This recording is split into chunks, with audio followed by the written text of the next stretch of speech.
Okay, so let's have a look at the planned expenditure as part of the household budget. So our planned expenditure is made up of fixed, irregular, and discretionary. So your fixed expenditure is going to be a fixed amount per month. We know how much it's going to be. Irregular expenditure, then it's going to be various amounts per month. We don't actually know how much it's going to be. And discretionary then is money that we've left over to spend on items that we'd like to have or that we want to have. So we're going to find out the information for our fixed as per the question. We'll put in all the information in, and then we're going to get a subtotal for our fixed. We're going to do the same for irregular and get our subtotal for irregular. And then we're going to do the same for discretionary and get a subtotal for discretionary. Then to get our total expenditure, then we're going to add our total subtotal for fixed, our subtotal for irregular, and our subtotal for discretionary. Those three figures are going to be added together to give us our total expenditure. So let's have a look at a question and see what piece of information we need to fill in. So the monthly house rental of 1,000 per month, it'll increase by 100 per month in March. So we've got 1,000 for January, 1,000 for February. In March, it's going to go up by 100. So it's going to be 1,000 plus 100 for March. April is going to be 1,100 as well. That's going to be our new rental income. The house insurance is 480 per year, payable monthly from the 1st of January. So that word monthly, it's very important. So this 480 is for 12 months. So we're going to divide the 480 by 12 to see how much we're going to pay per month. And it's going to start in January. So 480, divide that by 12. So your house insurance is going to be 40 per month. So each of the months, January, February, March, and April, it's going to be 40. So health insurance is next. So that pay health insurance a premium of 95 per month. And this premium will increase by 25 per month on the 1st of March. So you got 95 for January, 95 for February. In March, it's going to increase by 25. So 95 plus 25 will give you 120. So the new figure then is going to be 120 for March. And then car insurance is an annual car insurance of 520 in January. So 520 then is going to be paid in January. So we need to get the totals for each one of them. So the total for our house rental is 1,000 plus 1,000 plus 1,100 plus 1,100. Gives us 4,200. Then for insurance, 40 plus 40 plus 40 plus 40. So 4 40s is 160. Our health insurance then, 95 plus 95 plus 120 plus 120 give us 430, and then we have 520 then for our car insurance. And then we need to get our subtotal for each one of the months. So you're going to add up the columns for January, for February, for March, and for April.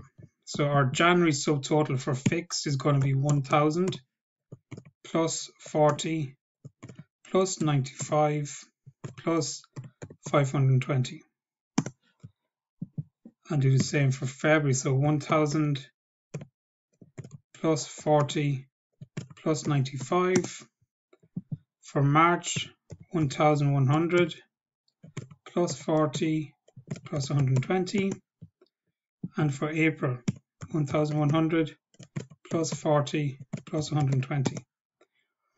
And then our total then, so 4,200 plus 160 plus 430 plus 520.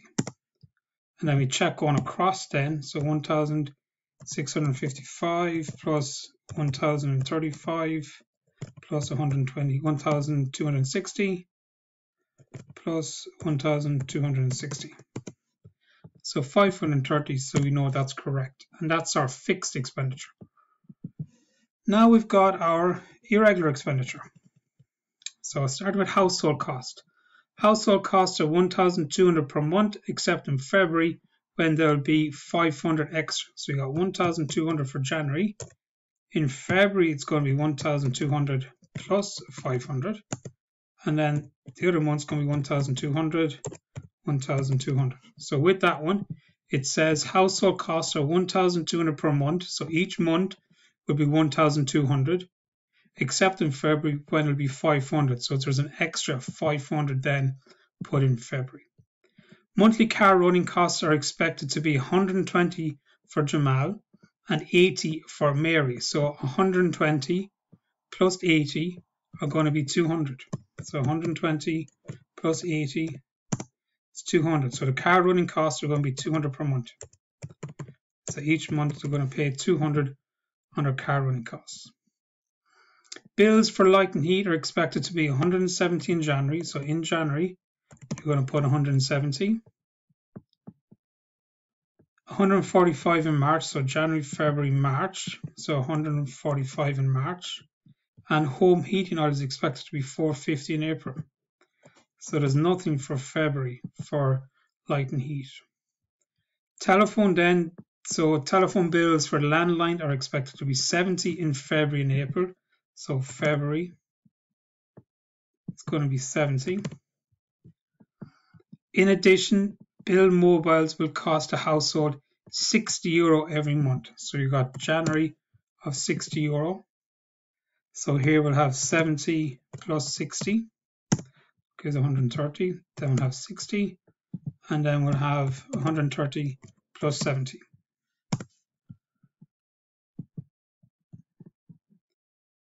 Sorry, it's going to be 70 plus 60, sorry. So 60 plus 70 again. So it gives 130. So that's everything for irregular. So once again, find the total for our household cost, for our car running cost, our light and heat, and our telephone. So we're going to add them up going across. So 1,200 plus 1,700 plus 1,200 plus 1,200. That's going to give us 5,300. Car running cost then 200 plus 200 plus 200 plus 200. 800. Then for light and heat, we got 170. We don't have anything for February, plus 145 plus 450. And then we're going to have 60 plus 130 plus 60 plus 130.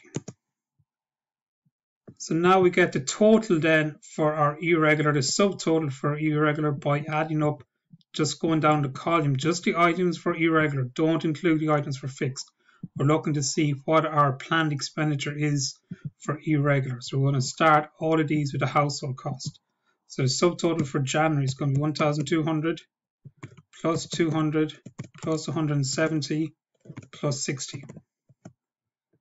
For February, it's going to be 1,700 plus 200 plus 130. March, 1,200 plus 200 plus 145 plus 60. And April then, 1,200 plus 200 plus 450 plus 130. So the irregular expenditure then is 1,630, 2,030, 1,605, 1,980. So let's see what we have going across then. So 1,630 plus 2,030 plus 1,605 plus 1,830. Check going then down then just to make sure. So 5,300 plus 800 plus 765 plus 380. So the 200 is the same, so we know that they're correct. And the last one then, discretionary then. So let's have a look. So birthday presents will be 80 in February. So skip January. So January is going to be nothing. February is going to be 80. March is going to be nothing. April is going to be 110. Entertainment then. So 330 each month, except in April when it'll cost 200 extra. So 350 for January, 350 for February, 350 for March, and April is going to be equal to 350 plus 200 because it tells us there's an extra 200 in March. and they're going to a family that's going to cost them $1,700. They must pay a deposit of 30% in January. So in January, you're going to get 30% of 1,700. So 1,700, multiply that by 0.3 will give you 30%. So in January, you have to pay 510. The balance then has to be paid in April. So the balance is a difference between 1,700 and 510. So the total cost is 1,700. They've paid 510 already. So the balance they have to pay is 1,190. So let's get the totals. So going across 80 plus 110. Then you've got 350 plus 350 plus 350 plus 550. And then you've got 510 plus 1,190. And that gives us 1,700, which is what we have to pay for the total. So the total is then 350 plus 510, 80 plus 350, we got 350, and then we got 110 plus 550 plus 1,190. Check going across then to see what your totals are. So 860 plus 430 plus 350 plus 1,850. That gives us 3,490. So let's check going down. 190 plus 160 or 1,600 plus 1,700. So the two of them are the same, so we know it's correct. Now your total expenditure is we take these subtotals. So subtotal for fixed, subtotal for irregular, and subtotal for discretionary. Those three are going to be used to get your total expenditure. So for January, it's going to be 1,655 plus 1,630 plus 860. So these three figures here, 1,655, 1,630, and 860. And you're going to do that for each of them going across. So 1,135 plus 2,030 plus 430, 1,260 plus 1,605 plus 350, 1,260 plus 1,980 plus 1,850, and 5,310 plus 7,245 plus 3,490. So remember, these figures here are taken for each one of our subtotals. We're taking these subtotals. So subtotal for fixed, subtotal for irregular, and your subtotal for discretionary. You're taking each one of them and you're adding them up per month. So for January, you're taking the subtotals.